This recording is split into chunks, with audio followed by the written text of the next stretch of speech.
Hi friends, welcome back our channel Aayat Telugu blogs. Friends, మీకు మీ కుటుంబ సభ్యులకు రంజాన్ శుభాకాంక్షలు ఫ్రెండ్స్. ఈరోజు అయితే మా ఊర్లో పండుగ చాలా బాగా జరిగింది ఫ్రెండ్స్, అందుకే ఈ వీడియో పెడుతున్నా ఫ్రెండ్స్.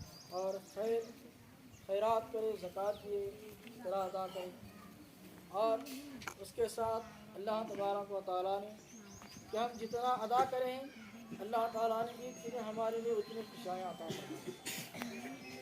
और आज का दिन जो अल्लाह की राह में जो अल्लाह तबारक व तआला ने कि आज 2 रकात थी यूट्यूब अब నేను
ఈ వీడియో నచ్చినట్లయితే లైక్, షేర్ చేసి కామెంట్ చేసి సబ్స్క్రైబ్ చేసుకోండి ఫ్రెండ్స్.